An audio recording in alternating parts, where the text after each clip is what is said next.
She mocked him in Arabic, thinking he wouldn't understand a single word. A janitor. A single dad. Just another invisible man in the room. But seconds later, his daughter answered back fluently. And in that moment, the room didn't just fall silent. It held its breath. This is not just a story about language.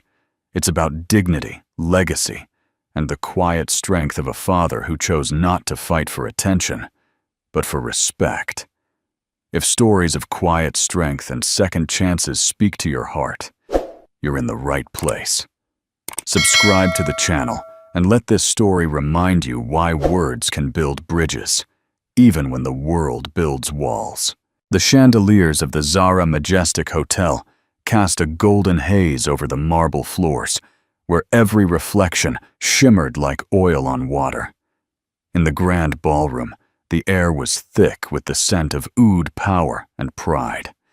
Waiters in crisp uniforms glided between tables, lined with crystal and gold, but not him. Michael Reeve moved differently. He wore the janitor's uniform gray, frayed at the sleeves. His posture was modest head, slightly bowed, as he wiped a smear of spilled wine near the head table.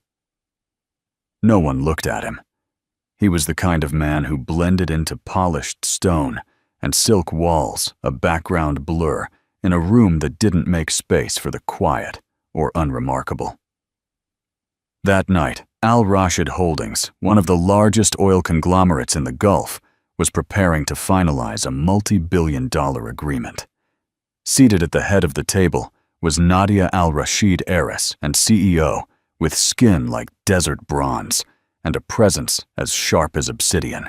Her tailored emerald gown glittered under the chandeliers, and the black diamond on her ring caught every flicker of light.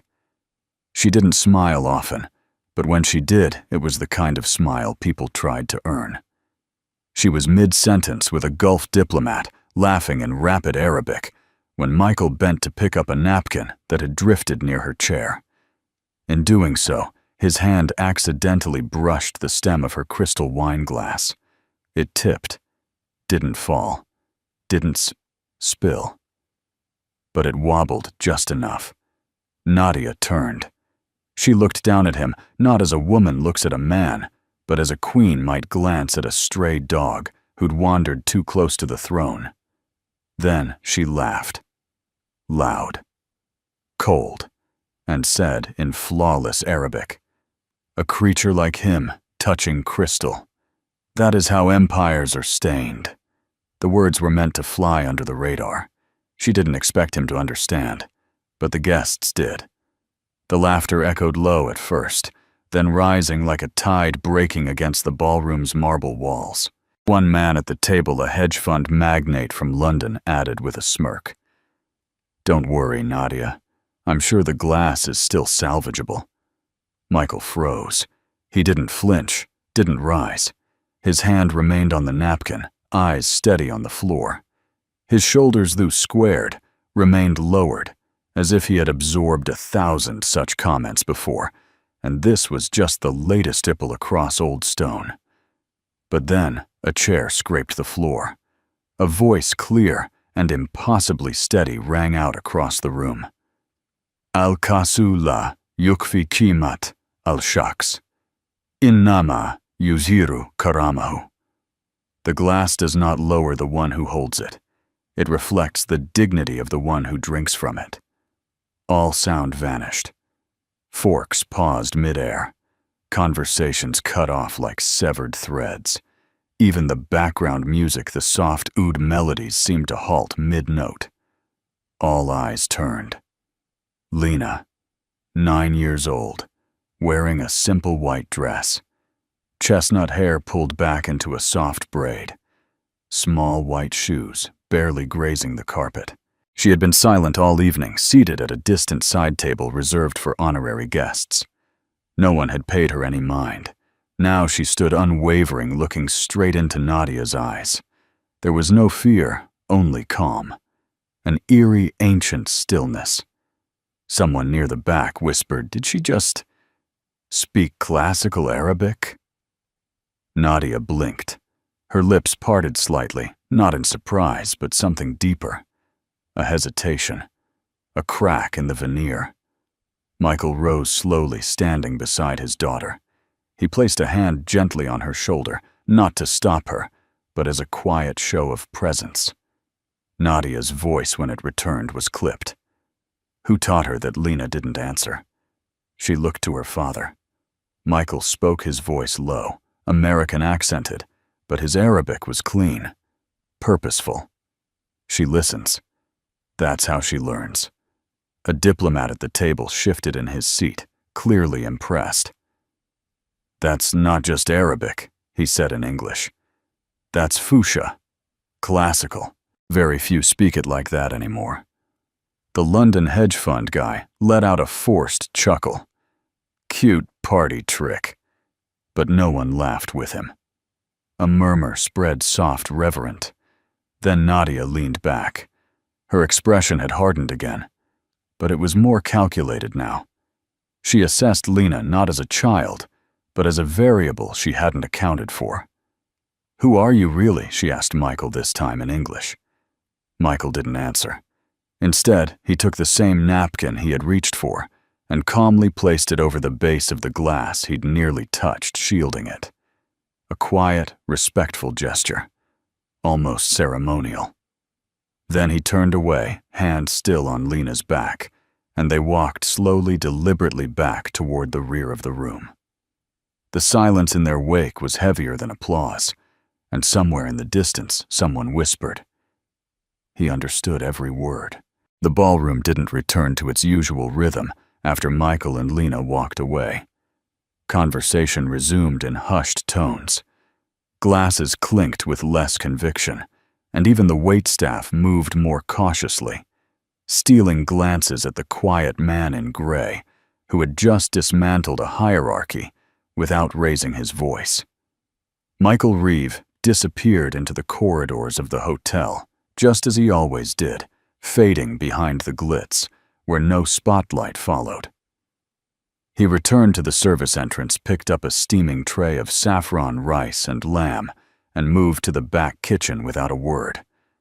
To most, he was just another temporary hire, an extra body covering a shift for someone who called in sick.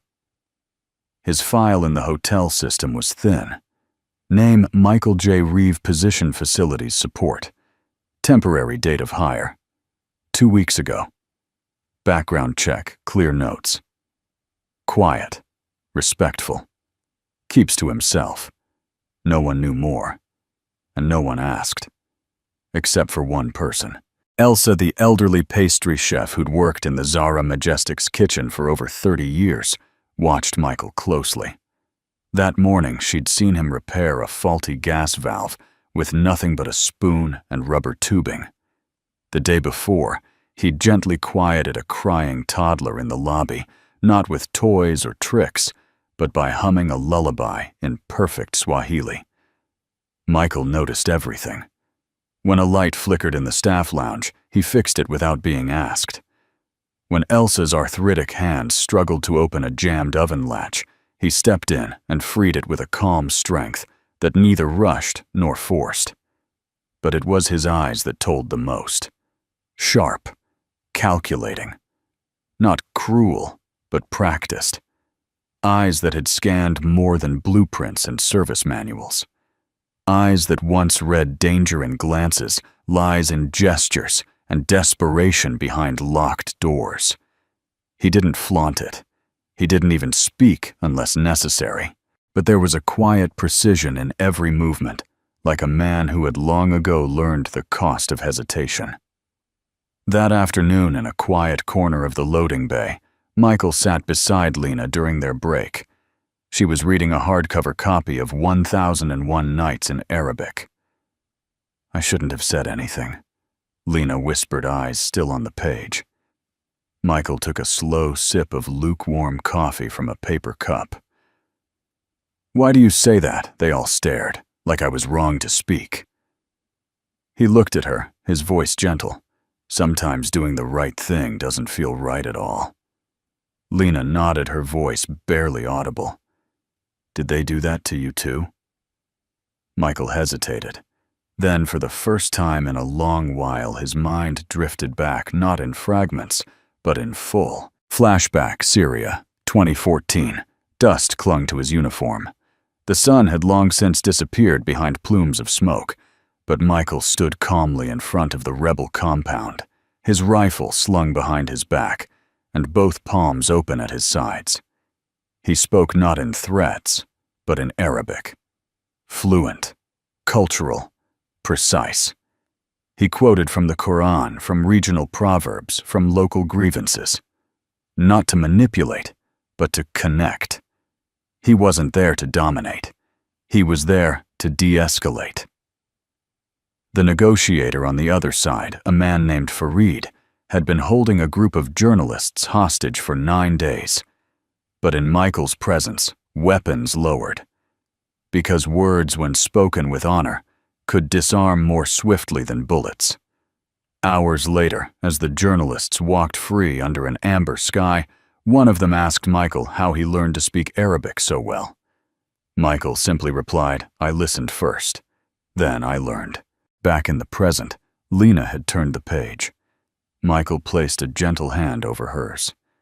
"I didn't raise you to speak to impress anyone," he said. "I raised you to speak truth, even if it shakes the room."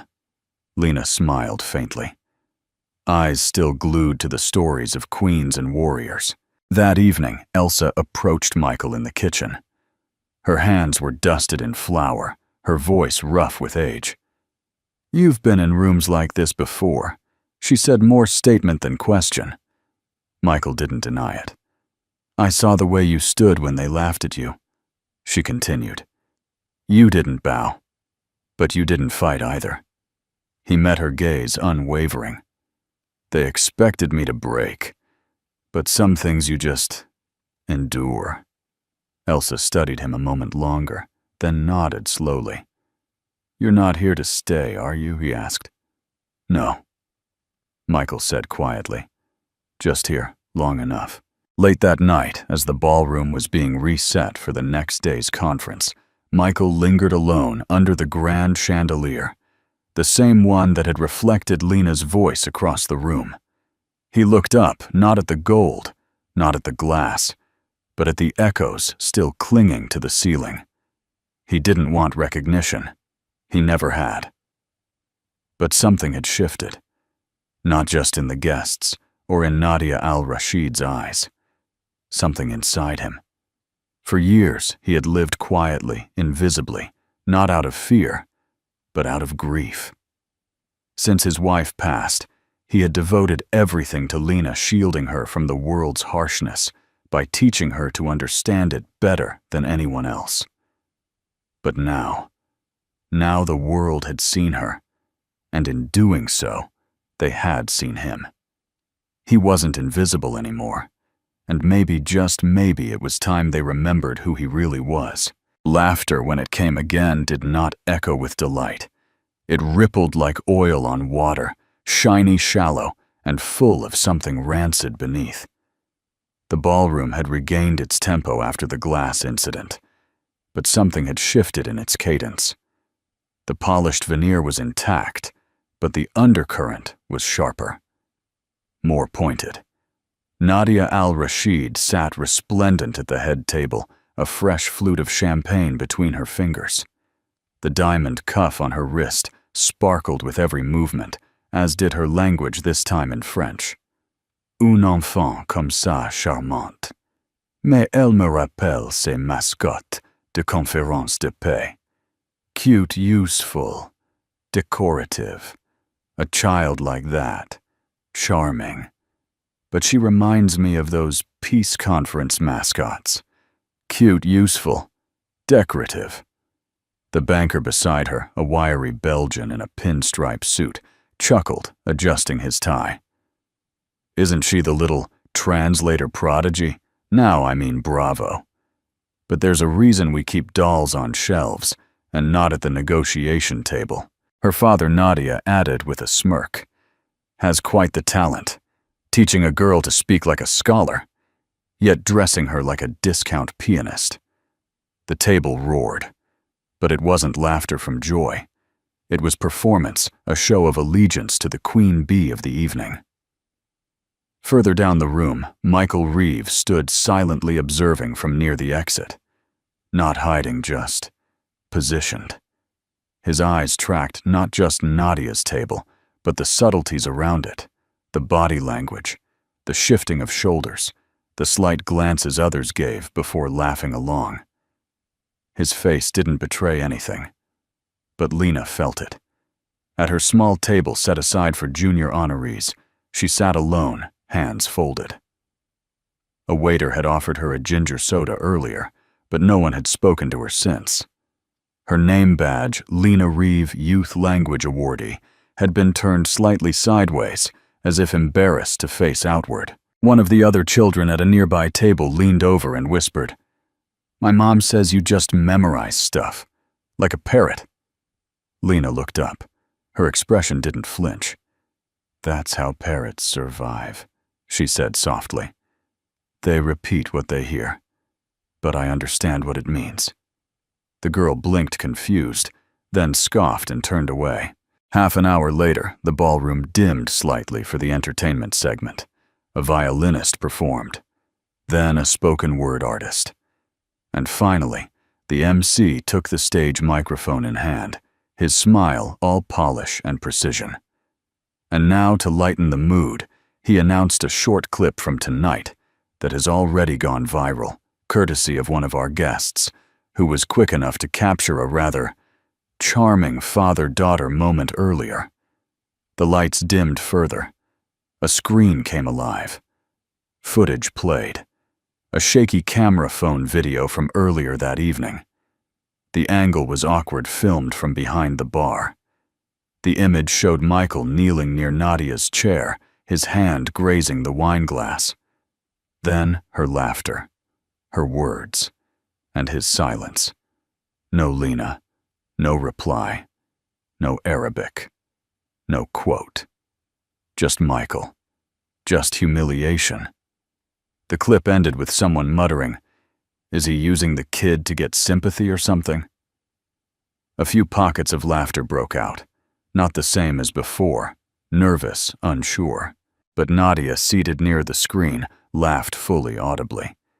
The MC hesitated, then smiled and moved on. Michael stood at the back, unmoving. Elsa, the pastry chef, stood near him. Her voice, though low, was firm. "They think they've shown the whole truth." Michael didn't respond. Not yet. But Lena had turned to see the screen, too. Her jaw clenched. Her fists balled tightly in her lap. For a moment, she looked like she might stand up, might walk to the mic and say something. But Michael gave a slight shake of his head. Not now. Not yet. Online, within the hour, the video amassed over 100,000 views. Caption: entitled "Janitor." Stage's moment to look smart, cringeworthy, or clever. The comments were cruel, trying to milk pity in front of Billionaire, said. Kids obviously coached. Props for commitment, I guess. This is what happens when failed vets try to rebrand themselves. Michael didn't read them, but others did. The hotel's marketing director requested Michael be reassigned out of sight for the remainder of the conference to avoid further distraction. A junior executive muttered something about liability optics. No one confronted him directly. They didn't need to. Their silence had become fluent. Later that evening in the employees' break room, Michael sat alone beside an unplugged vending machine. The only light came from a flickering bulb overhead. Lena walked in, her eyes wet but not crying. "Why didn't you stop them?" she asked. Michael looked up. "Because I don't play defense with shadows. They only saw what they wanted to." He nodded. "That's the trick. When people fear truth, they edit reality." Lena sat beside him, folding her arms tightly. "I hate them." Michael didn't correct her. Not immediately. He let the words sit, then said, "Hate is easy. It's why they use it. But you, Lena, you don't speak easy words." He leaned forward. You speak truth, and that takes breath, and silence, and strength. She looked at him, eyes wide with a storm she didn't yet know how to calm. He offered her a half smile. Let them laugh. They'll run out of air before we run out of truth.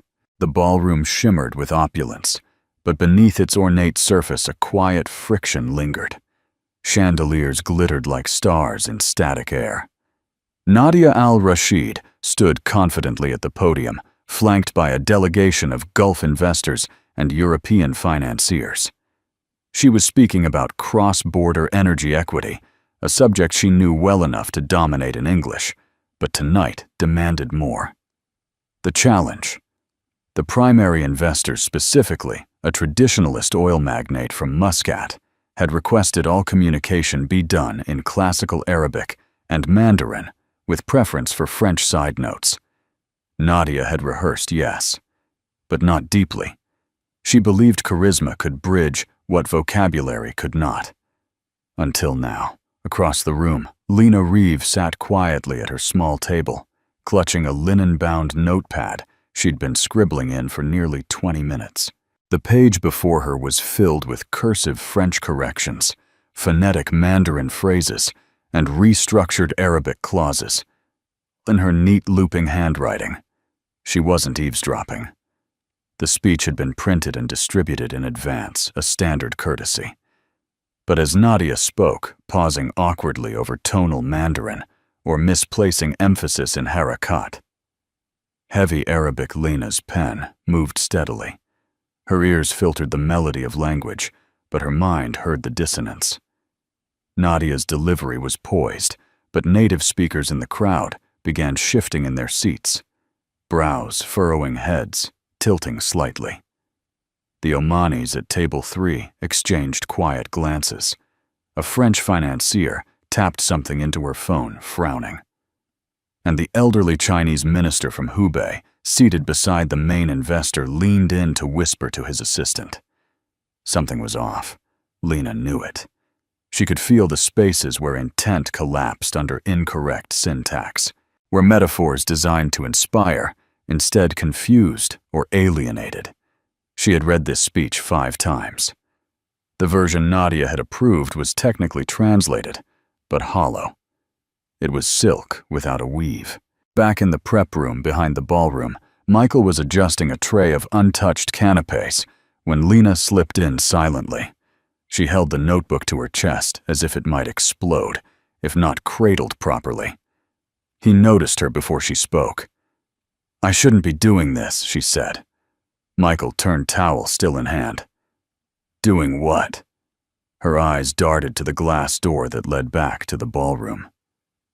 "She's messing it up," Lena whispered.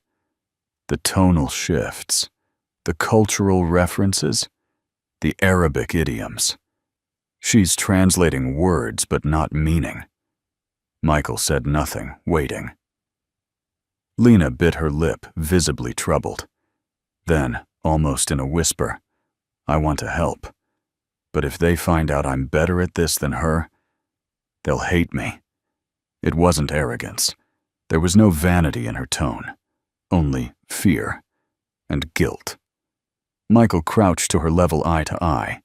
His voice was soft but grounded. "You don't need them to like you, Lena." He paused, waited for her to meet his eyes. "You just need to keep your respect intact." Her brows furrowed. He reached out and touched the notebook. "This what you're doing, it's not about showing off. It's about keeping the room honest. And sometimes, the most dangerous truth is spoken through correction." Lena looked down, fingers tightening around the notebook. "So what do I do?" Michael stood. "You write what you know. Let them catch up." The signature line had landed. 20 minutes later, Lena slid back into the ballroom notebook, still pressed to her chest. She sat behind the back riser, just in view of the delegation table. The speech had moved into its second half, covering trade flow tax exemptions and multi-year yield forecasts. Nadia was floundering. Her French pronunciation had begun to slur. A Mandarin metaphor was completely inverted, transforming a respectful idiom about shared wealth into one implying hierarchical dominance. It did not go unnoticed. The Chinese minister whispered something again. This time, it caused a stir. One of the assistants stood and walked subtly but deliberately toward the interpreter booth. The tension in the air became tactile. Lena flipped her notebook open and carefully tore out the corrected draft. She folded it precisely in thirds, wrote a single line on the outside alternate phrasing, with deepest respect.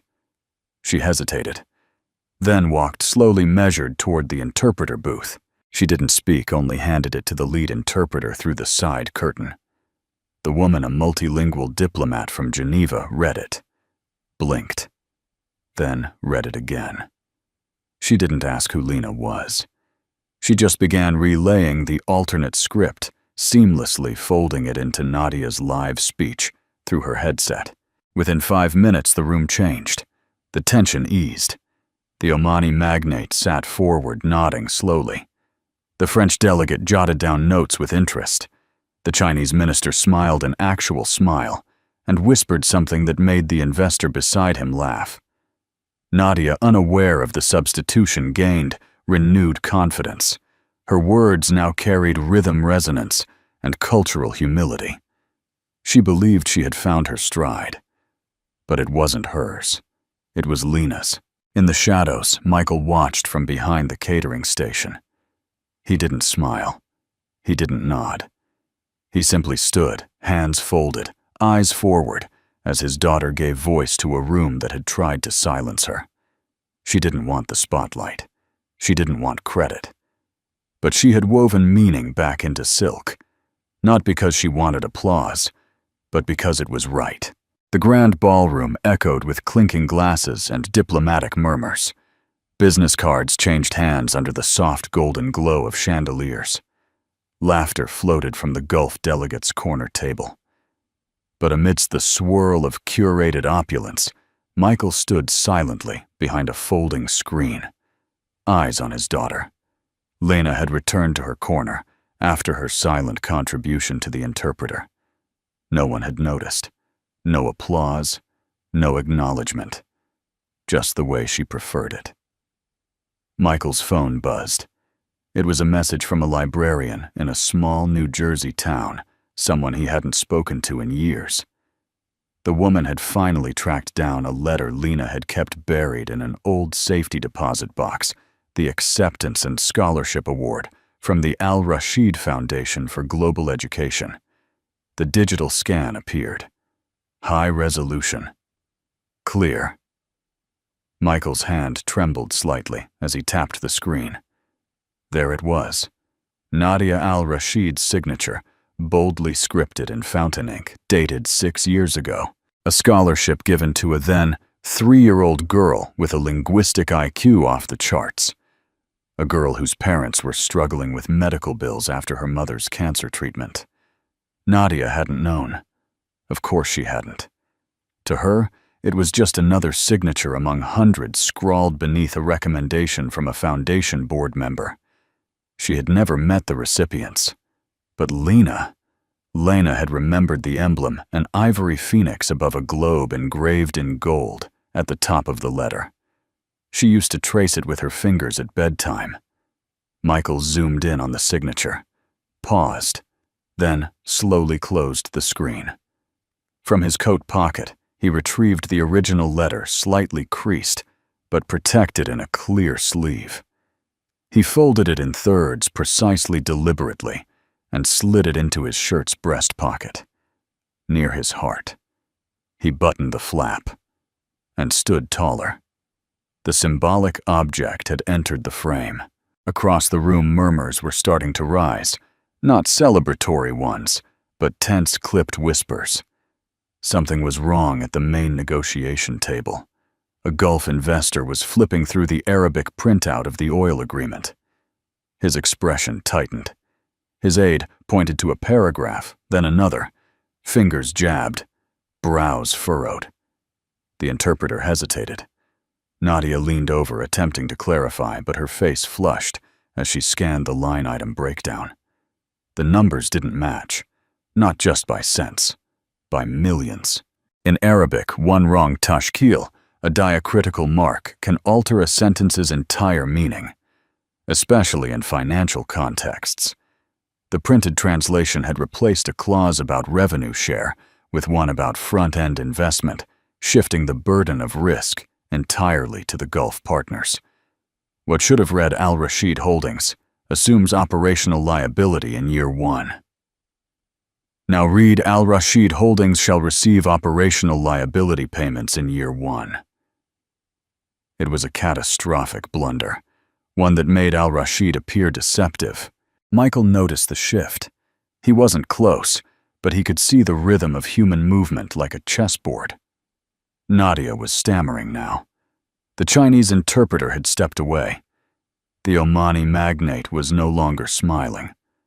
The French partners sat back, arms crossed, and Lena, watching from afar, had begun scribbling again in her notebook, teeth worrying her lower lip. Michael walked calmly to the silver coffee cart and poured 2 cups, one black, one lightly creamed. Then he walked toward the negotiation table. 2 security staff stepped forward, confused. But the Omani elder raised a hand. Let him through. Nadia blinked as Michael placed the coffee beside her. She opened her mouth to protest, but he set down a small white envelope in front of her instead. Quietly, deliberately. Something I think you forgot? You signed, he said softly. Nadia stared at him, at the envelope. Then he turned to the interpreter and asked in fluent classical Arabic, "Would you kindly permit my daughter a moment to clarify this translation?" Dead silence. The interpreter, stunned by Michael's precision, nodded. Michael gestured toward Lena. She hesitated only a second, then walked up, barefoot, silent, notebook in hand. Lena didn't speak with bravado.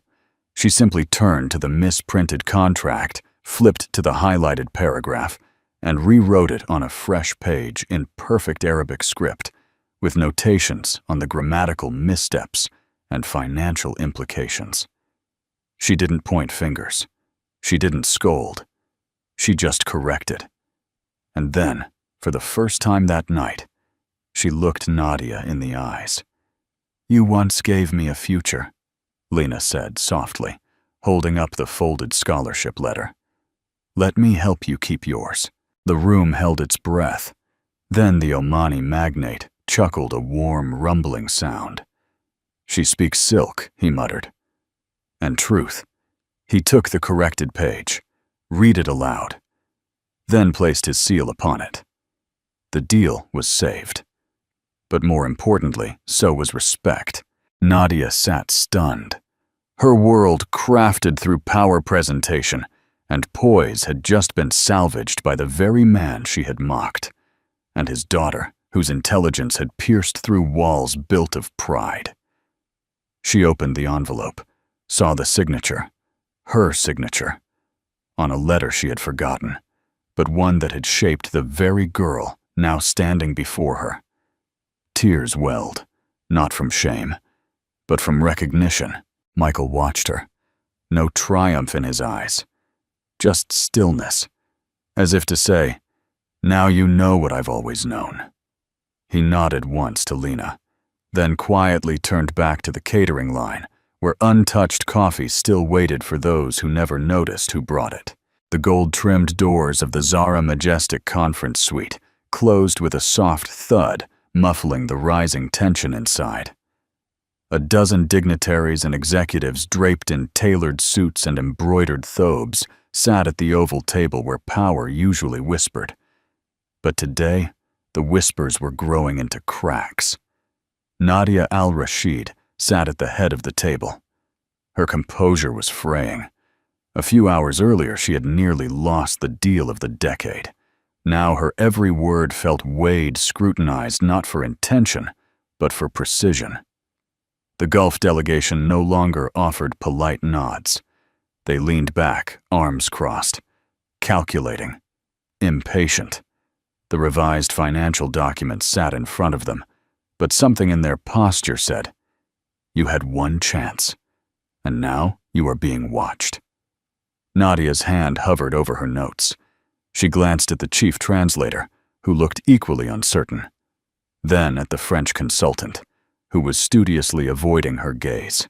Even the air conditioner seemed to hum louder, slicing through the thick silence of diplomatic distrust. For the first time in years, Nadia didn't have the right words. In an adjoining lounge, separated by a hallway and a heavy velvet curtain, Lena sat cross-legged on the floor, with her notebook balanced across her knees. Her fingers were stained with ink. The gold ribbon of her ponytail had come loose now, trailing down her shoulder like a thread unraveling.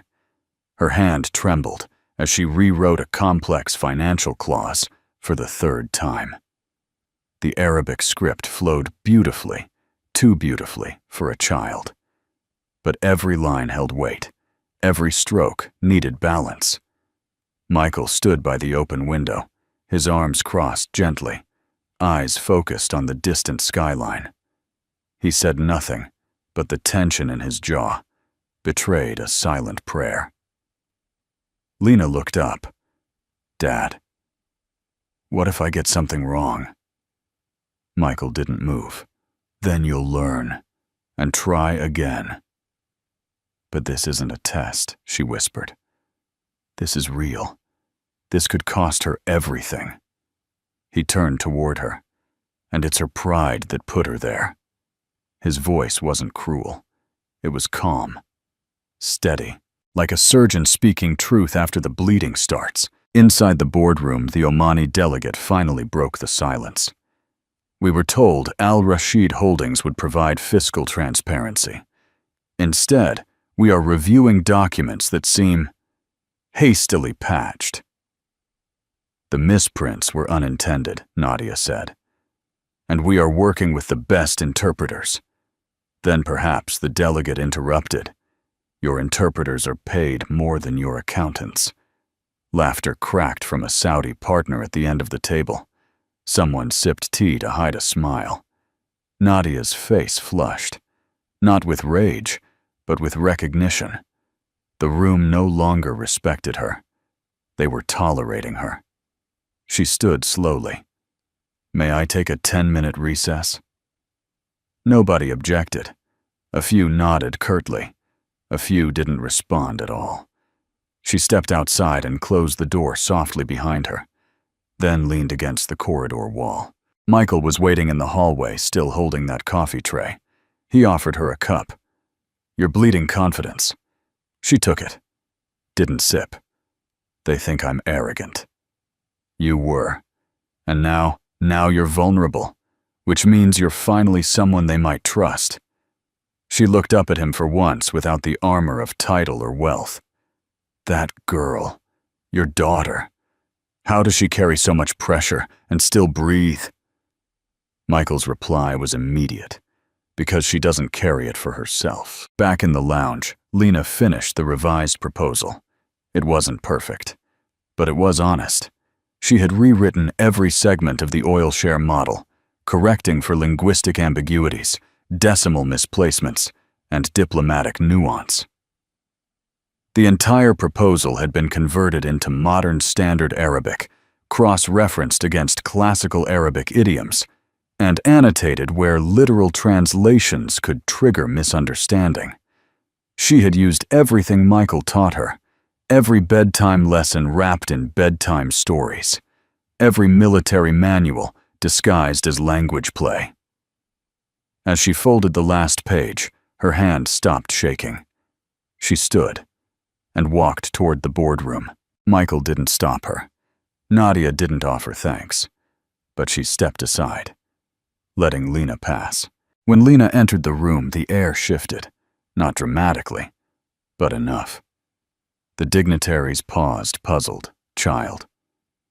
But the moment she laid the annotated proposal on the table, flipping directly to the disputed section, and bowed lightly in the traditional Arabic gesture of deference, the mood turned. The Omani delegate read the first few lines, paused, then motioned for silence. For the next 5 minutes, no one spoke, only the soft rustle of paper and the clicking of a fountain pen. Then he found the problem, he said. He turned to Nadia. "This child corrected your pride with precision." Then to Lena. "What is your name?" Lena hesitated. "Lena Reeve." "And your title?" She looked at her father, who watched through the glass door, invisible behind his tray of coffee. "Just his daughter." A few chuckled softly, but it wasn't mockery. It was respect. When Nadia returned to the table, the document was already signed by the Gulf side. The deal was moving forward. No one clapped. No one cheered. But in diplomacy, silence is applause. Back in the hallway, Michael finally exhaled. He stepped into the shadows, still unseen, but never unimportant. The boardroom was a theater of silence. Men in tailored suits, women in power-colored dresses, sheikhs and CEOs. Every one of them frozen mid-breath as the unexpected figure entered, not through the side door, designated for staff, but through the front. Michael Reeve walked with the calm of someone who knew exactly where he was going. Not rushed, not hesitant. In his hands, he held a single folder. His janitor's uniform was pressed but ordinary. His boots still bore the faded stains of kitchen floors.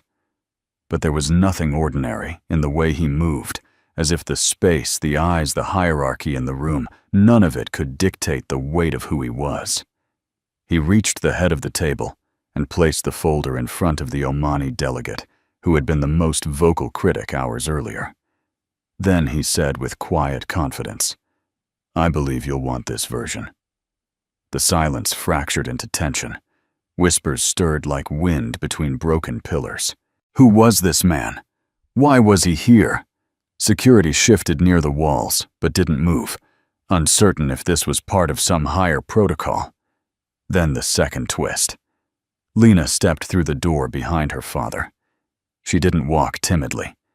She stood straight just behind him, not beside, as if declaring, "I follow his lead."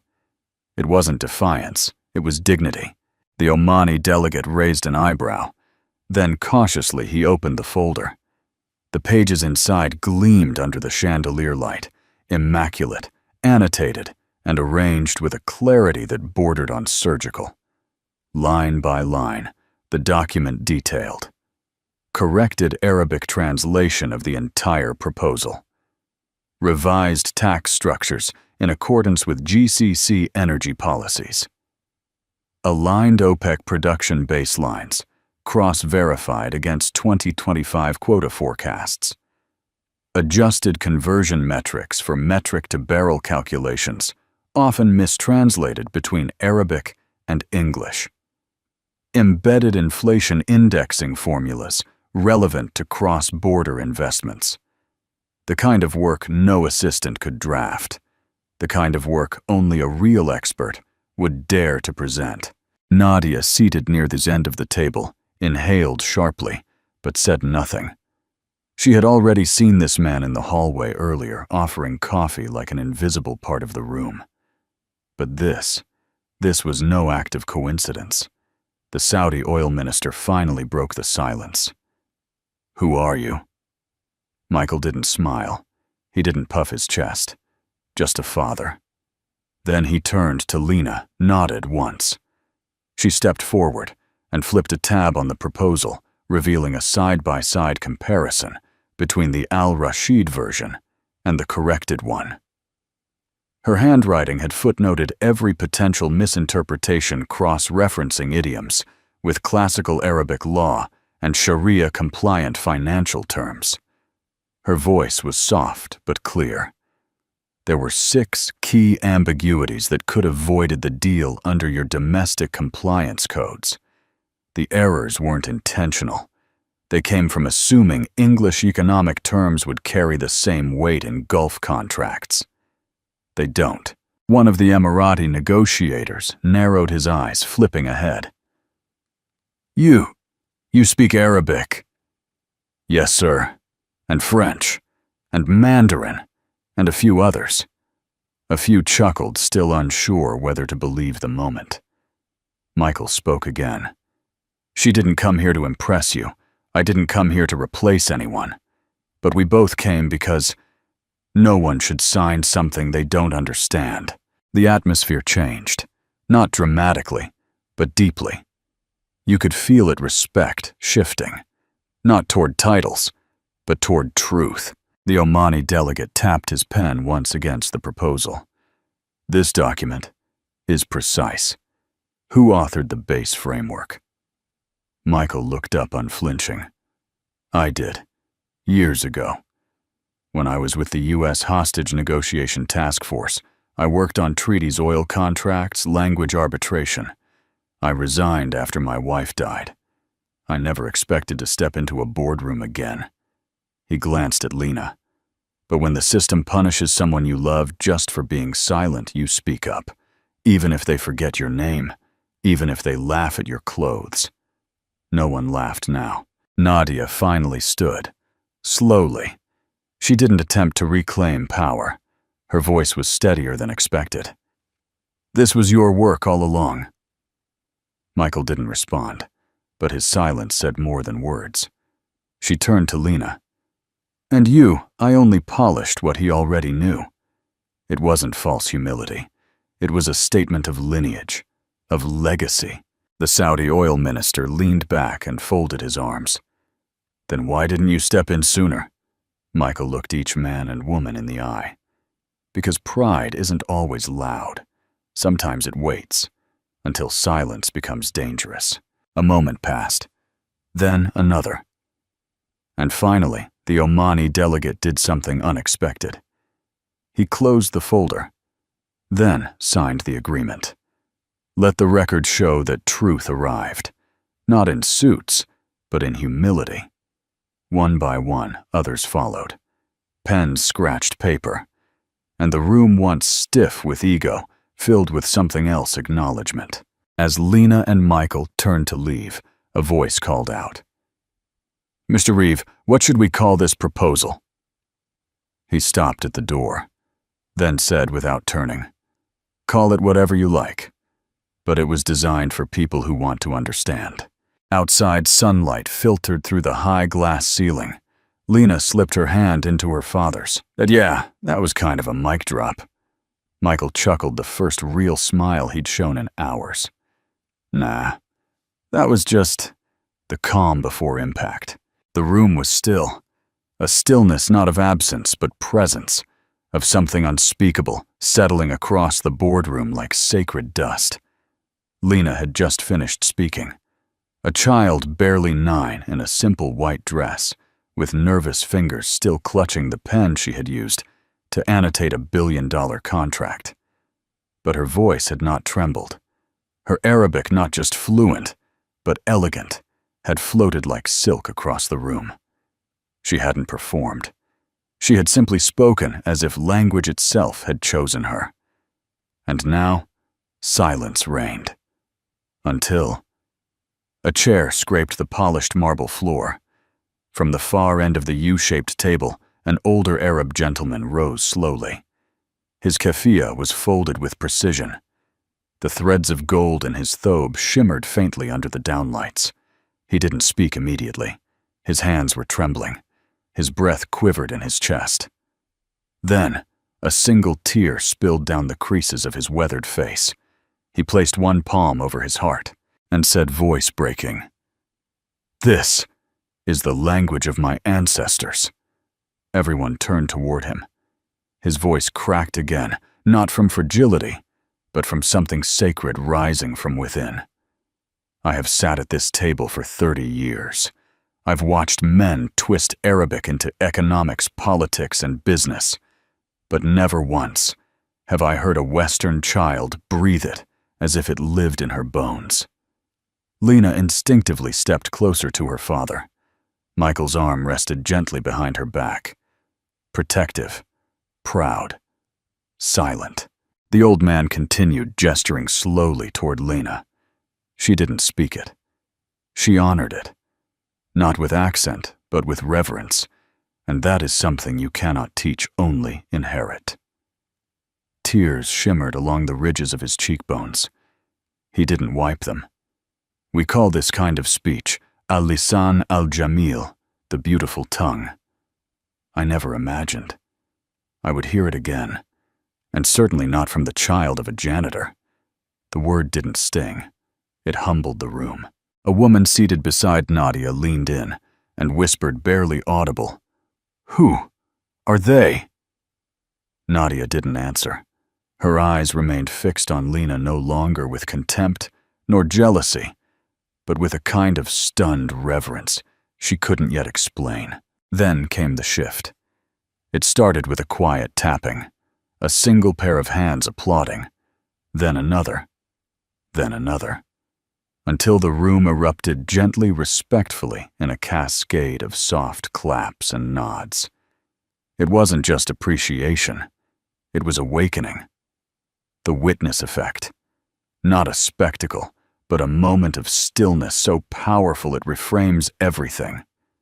One of the Swiss investors leaned toward the French delegate and murmured, "We've been speaking numbers, while they've been speaking meaning." Another nodded almost in disbelief.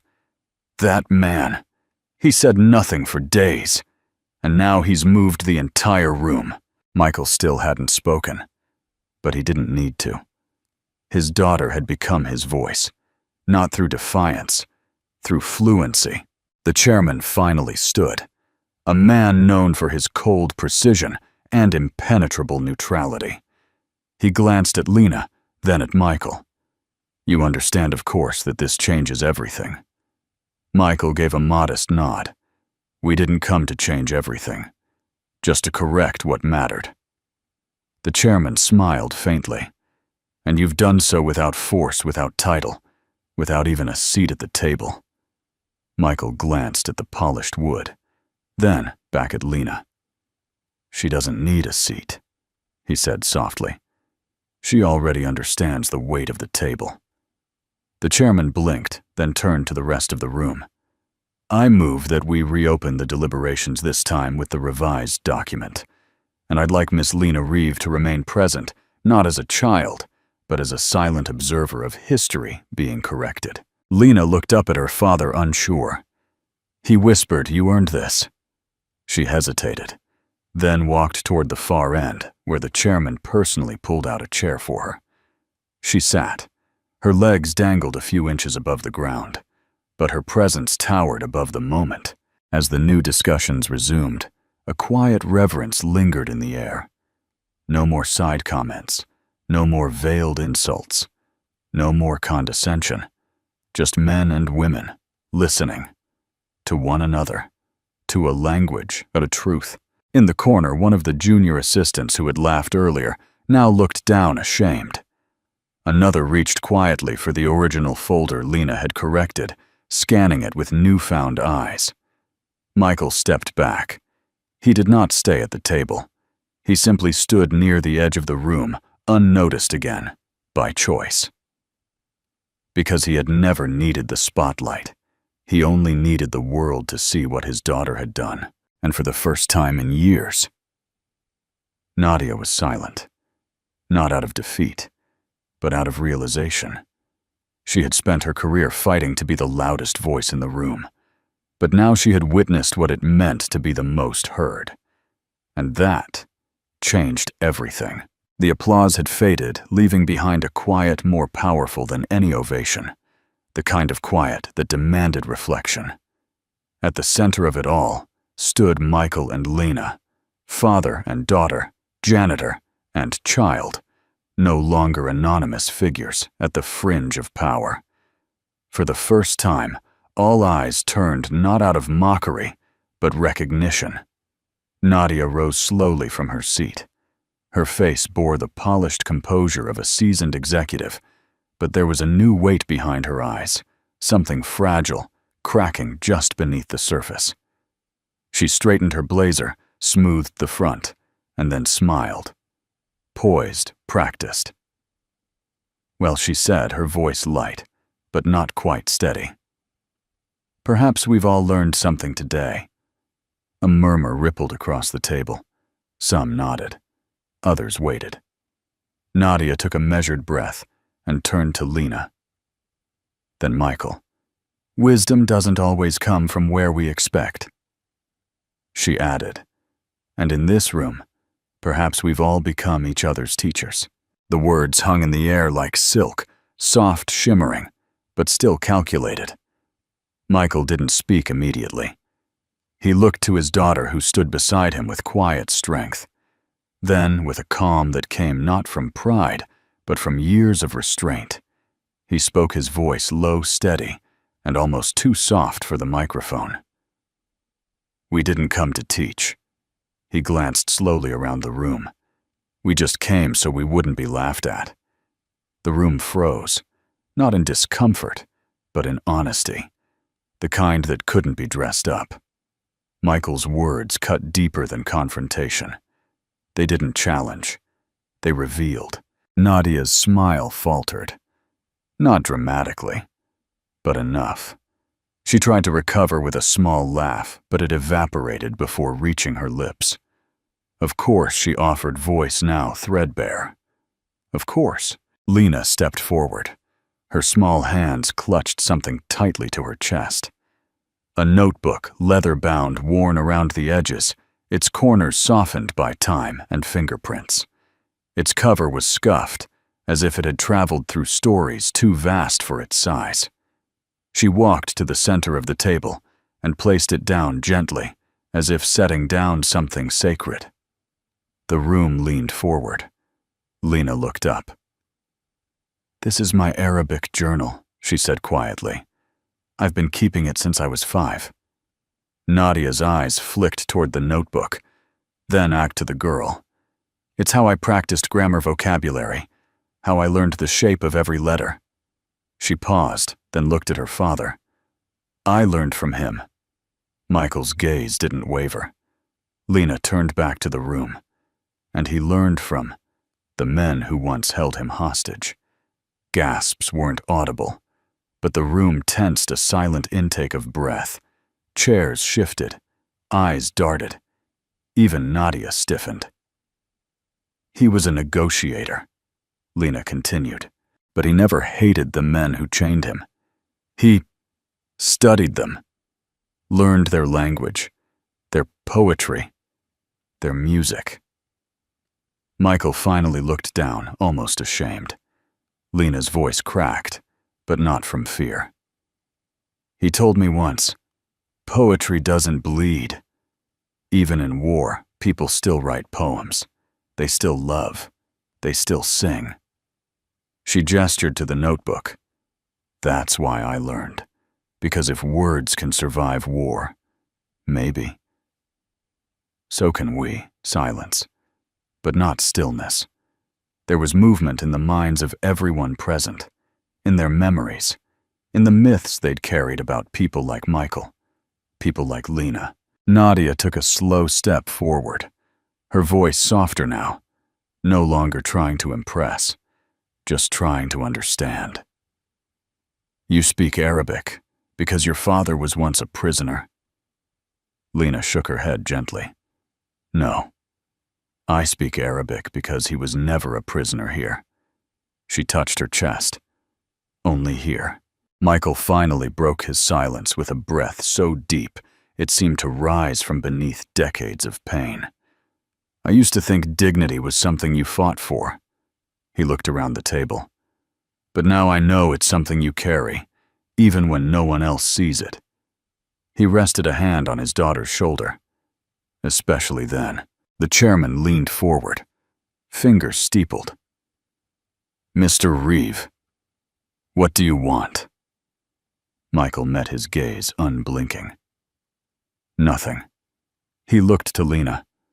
"She already has everything." Nadia sat back slowly. For the first time she had no words, no pivot, no carefully crafted reply.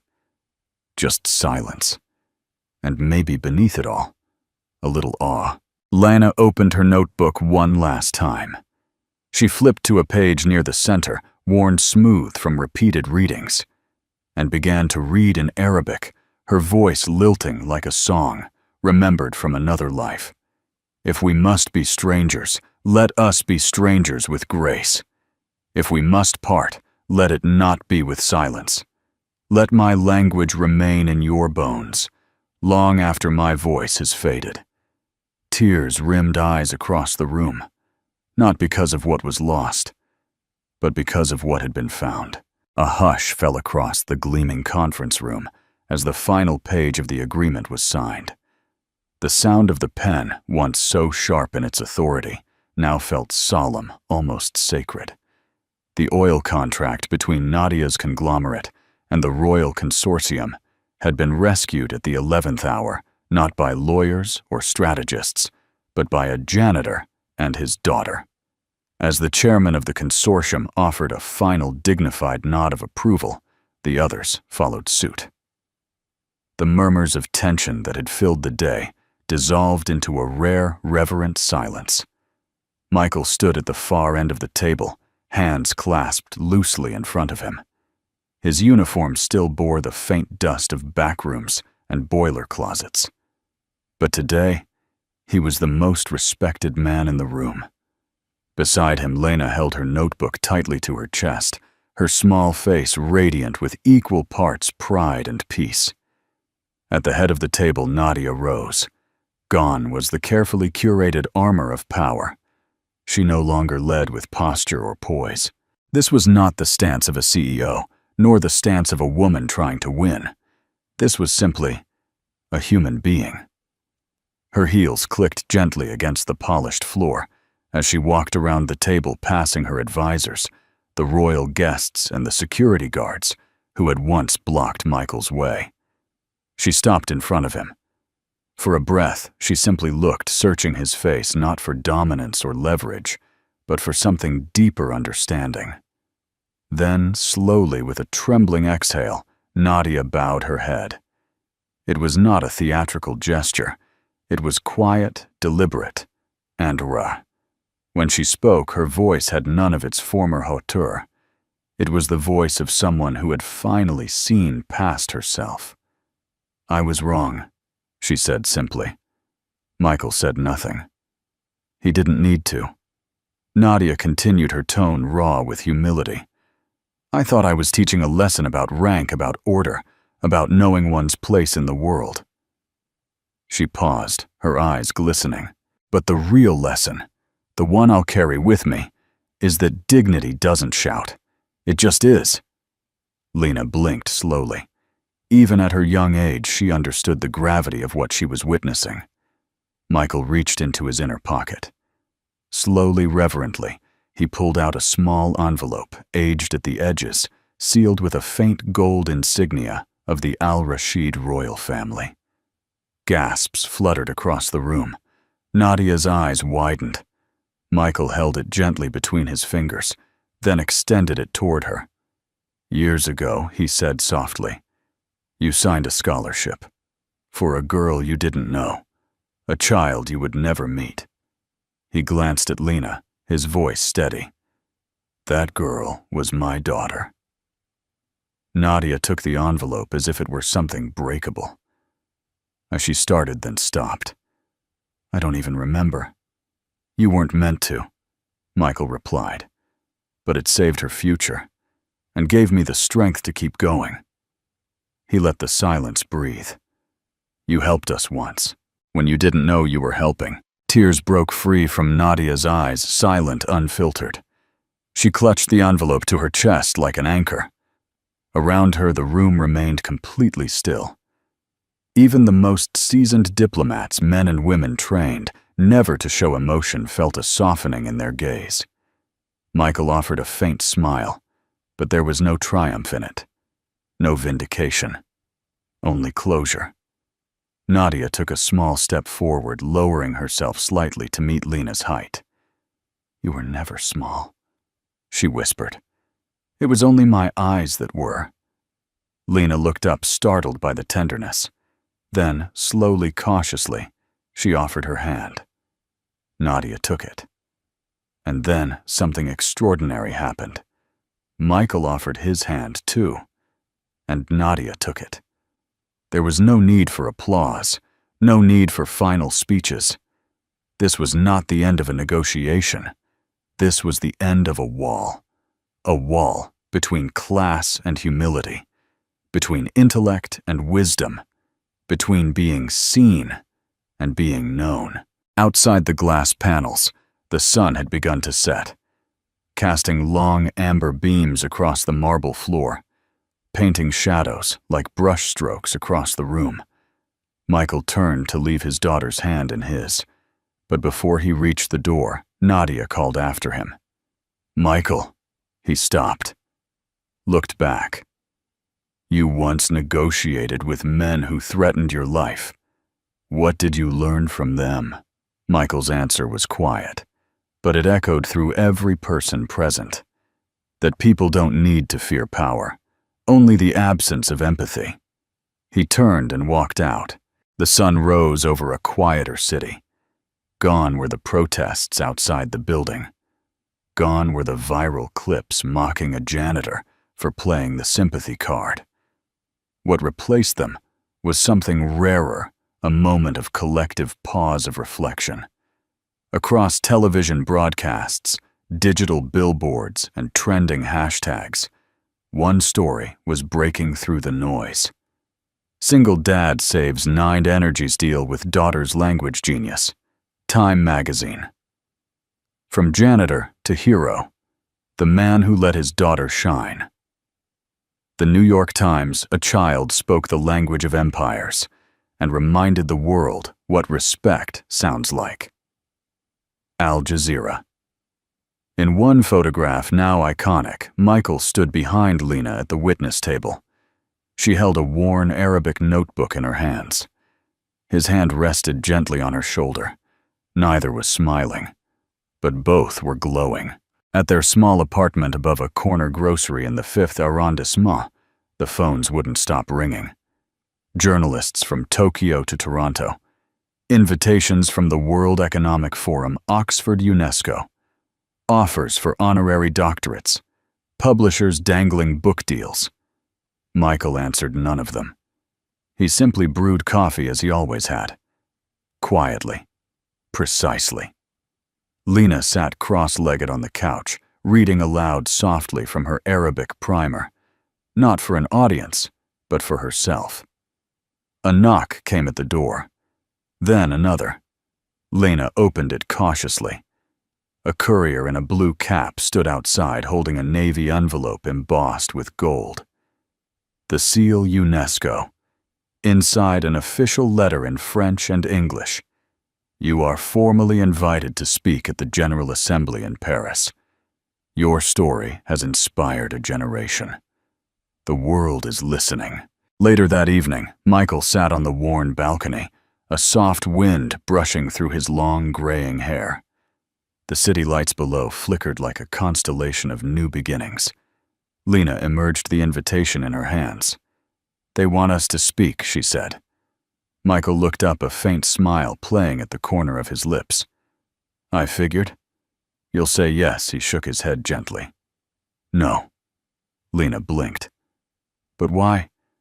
"They're listening now, Papa. For once, they're really listening." Michael looked out over the horizon, his eyes far beyond the skyline. Words can build walls or bridges. But silence, he paused. Silence can build something deeper, if it's earned. He turned to her. "You already said everything that needed to be said, Lena. And you did it, without raising your voice." She sat beside him. "So, we say nothing." He smiled a little wider now.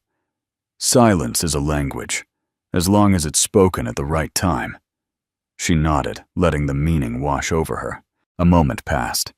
Then she folded the invitation in too neatly and placed it back in the envelope. She didn't tear it. She didn't discard it. She simply held it in her lap, as if honoring the gesture but choosing something greater. The world, however, had its own way of honoring. At a school in Marrakesh, a young girl opened her first textbook, printed in both French and Arabic on the dedication page. It read, "For every child who speaks between worlds, let them be heard."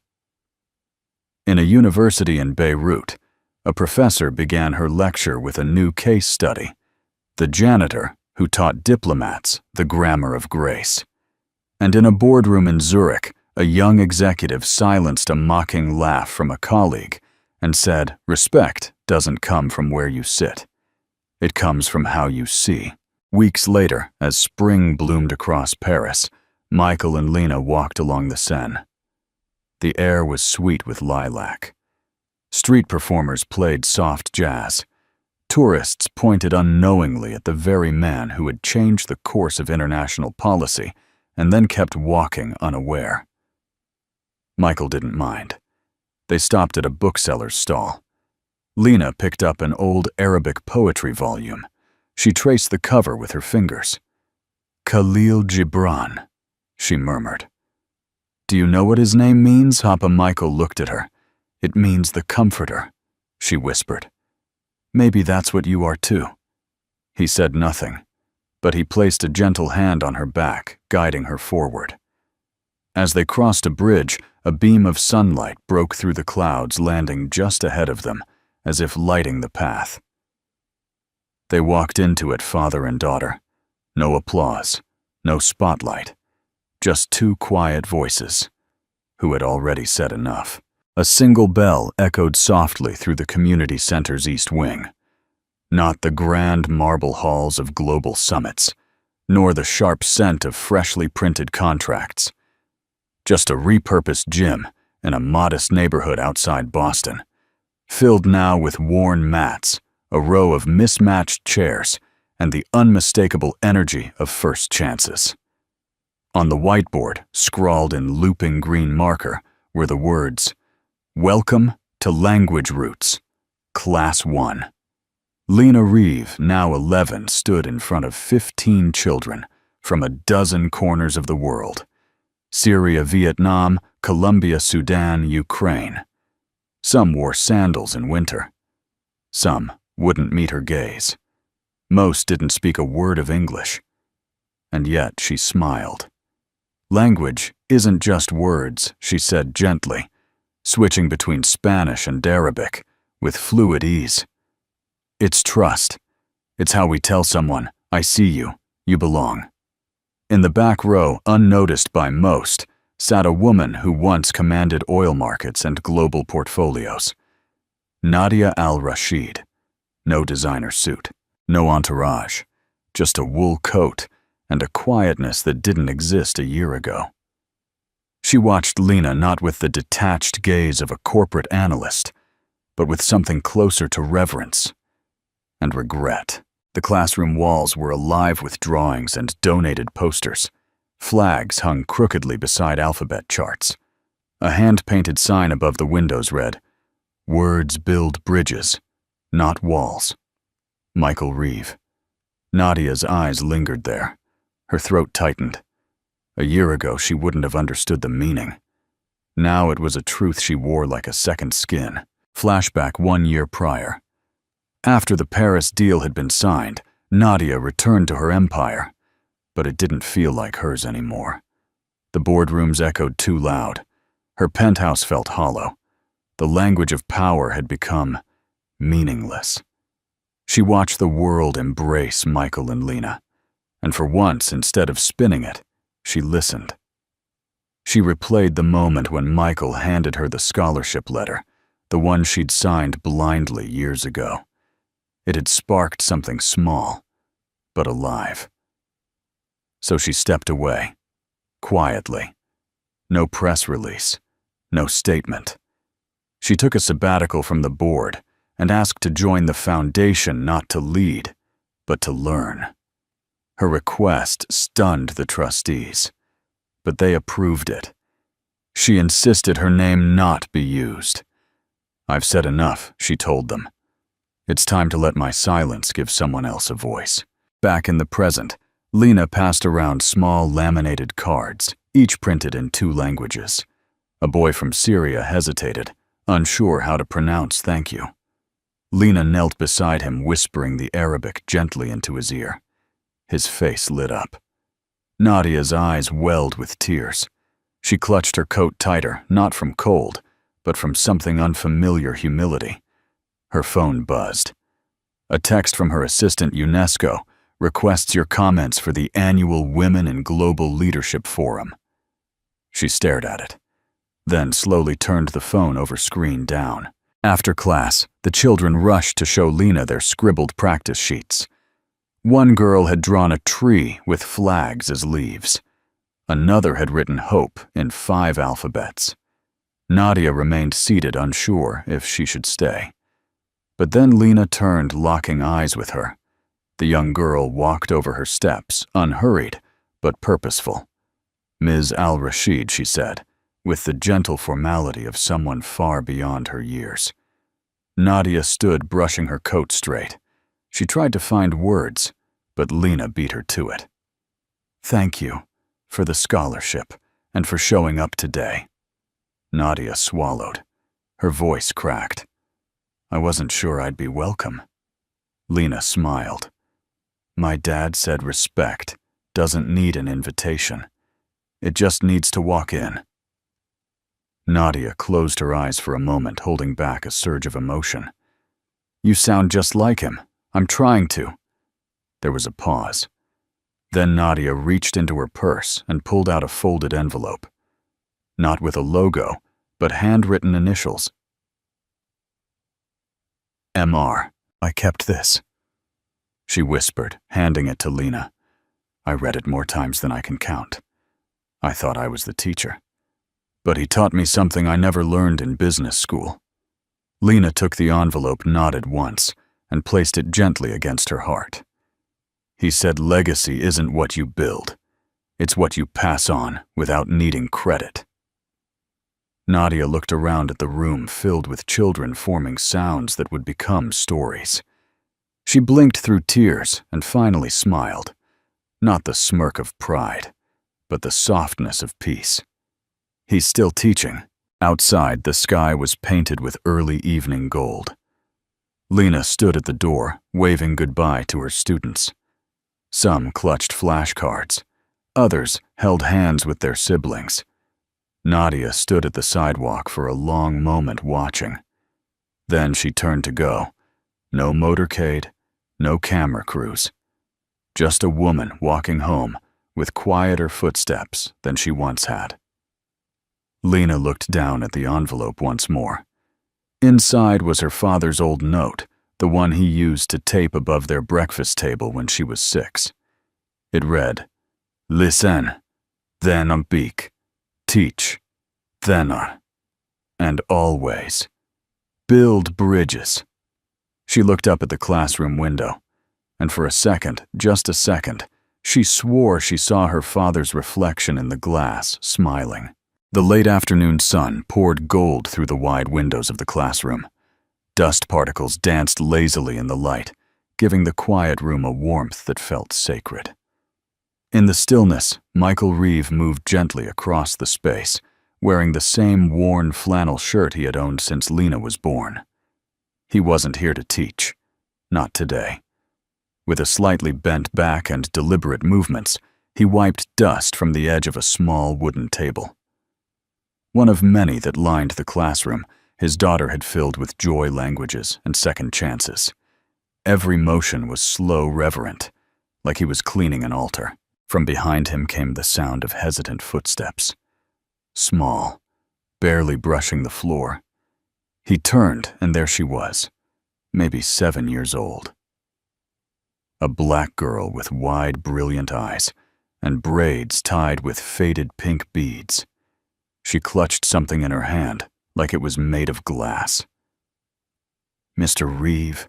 she asked, almost whispering. He crouched down, smiling softly. "Yes, sweetheart." She held out a folded sheet of construction paper. On it, drawn in crayon, was a picture of a man mopping a floor with one hand and holding up the earth with the other. At the top, scrawled in shaky handwriting, "You are my hero." Michael blinked. His throat tightened. "You drew this, what?" She nodded. "Ms. Lena says heroes aren't always loud." He gave a soft chuckle, kneeling fully now so their eyes met. No, they're not. The girl leaned in and whispered, as if sharing a universal secret. I want to be like you when I grow up. Michael didn't know what to say. He just held the drawing to his chest for a moment, as if trying to slow down time. Then gently, he ruffled her hair. You already are. She ran off, joining the other children, practicing their greetings in different languages, their voices echoing like music through the hall. Later, the last class ended. Chairs stacked, lights dimmed. Michael stepped outside where the sky had already begun to soften, drenched in lavender and burnt orange. Lena stood there waiting, older now, a little taller, a little more sure of herself. Still wearing her oversized denim jacket, the one with embroidered patches from countries she'd never yet visited. They didn't speak. They didn't need to. She simply took his hand, and they stood side by side watching the sun lower behind the roofs of the city. The light wrapped around them like a quiet benediction. The world would go on. Deals would be signed. Buildings would rise. People would forget the headlines. But in a small classroom on the edge of Boston, something had been planted. A seed of legacy not built with power or wealth, but with understanding, language, and love. That seed had faces now, children laughing in French, dreaming in Arabic, learning how to say hope in tongues their parents thought they'd lost. Down the street, a mural had been painted just days before, a collaboration of artists and students. It showed a young girl standing atop a globe holding a book in one hand and reaching for the stars with the other. Beneath it, a single quote. Sometimes silence is the most beautiful language of gratitude. Michael Reeve. Michael glanced sideways at his daughter. She wasn't the little girl scribbling vocabulary in the corners of old notebooks anymore. She was the girl who spoke for all of them, the immigrants, the forgotten, the underestimated. She didn't shout her message. She lived it. And in doing so, she gave others permission to speak. As the last golden light slipped below the horizon, Lena squeezed his hand. Still no words. Just the kind of silence that hums with meaning. The kind that doesn't demand attention but earns it. The kind that says, "We did something good." And that will echo. If this story touched you in any way, we'd love to know where you're watching from. Drop a comment below. Tell us your city, your country, or even just how it made you feel. And if you believe the world needs more stories like this, stories of quiet strength, human kindness, and second chances, please consider subscribing to the channel. It's the simplest way to help these messages reach more hearts around the world. Thank you for spending your time with us today. Until next time, stay kind, stay curious, and never underestimate the power of a quiet voice.